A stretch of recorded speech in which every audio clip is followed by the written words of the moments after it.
Hari ini kita mau bahas apa sih, Kak?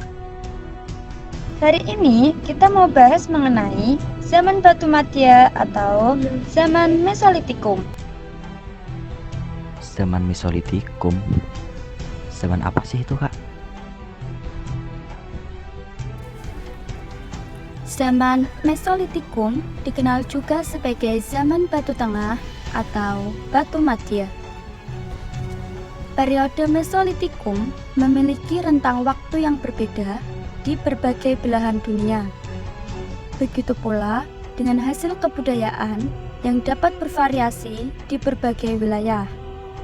Di Indonesia, peninggalan dari zaman Mesolitikum dapat ditemukan di Sumatera, Jawa, Kalimantan, Sulawesi, dan Flores. Salah satu ciri zaman Mesolitikum adalah ditemukan kecoken Motinger di pesisir pantai timur Pulau Sumatera yang diteliti oleh Dr. P. V. van Steen Kallenvels. Dari peninggalan itu dapat diketahui tentang kepercayaan, kebiasaan sehari-hari, dan cara manusia purba bertahan hidup. Terus ciri-ciri orang pada zaman Mesolitikum apa sih, Kak? Ciri-ciri zaman Mesolitikum antara lain ditemukannya kecoken Motinger dan Aprysaurus. Masyarakatnya mencari makan dengan berburu, meramu, dan bercocok tanam. Hidup semi-nomaden di tempat-tempat seperti goa atau tepi pantai. Alat-alat yang digunakan didominasi dari tulang dan bebatuan kasar. Sudah mengenal seni melukis, sudah mengenal kepercayaan. Kehidupan manusia zaman Mesolitikum pada periode ini, kondisi alam sudah jauh lebih stabil, sehingga manusianya dapat mengembangkan beberapa aspek kehidupannya.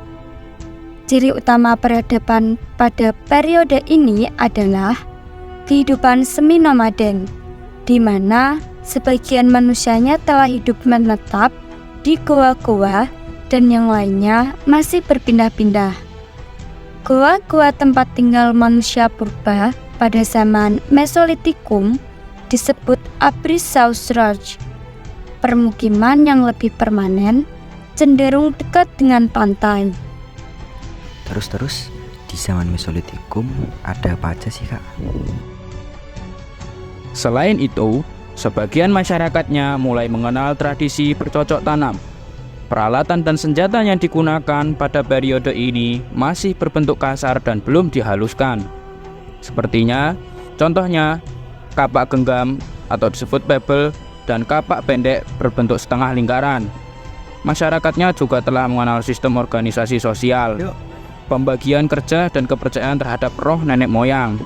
Manusia mendukung pada periode ini berasal dari campuran bangsa-bangsa pendatang dari Asia.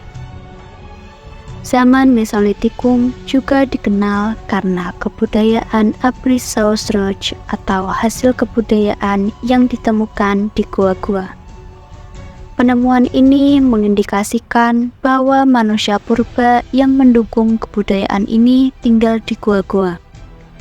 Aprysaurus pertama kali dilakukan penelitian oleh von Steen Kallenvels di Gua Lawa dekat Sampung, Ponorogo pada 1928 sampai 1931.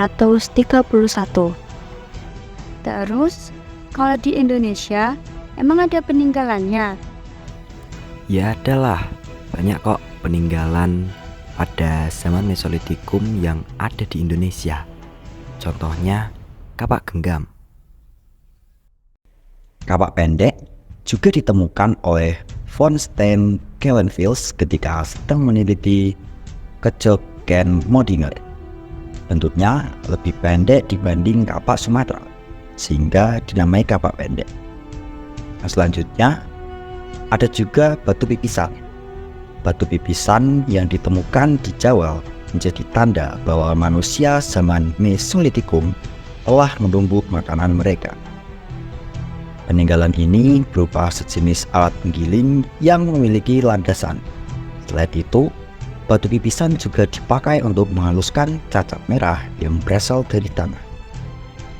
Lukisan peninggalan dari zaman Mesolitikum yang dianggap sebagai hasil kebudayaan tertinggi mereka adalah berupa lukisan gambar berwarna dari seekor babi hutan yang sedang berlari. Sementara itu, beberapa gua lainnya ditemukan gambar-gambar cap tangan berwarna merah. Hasil kebudayaan ini ditemukan di Gua Leang-Leang di Sulawesi Selatan. Itulah cerita singkat mengenai sejarah peninggalan pada zaman Mesolitikum yang berada di Indonesia.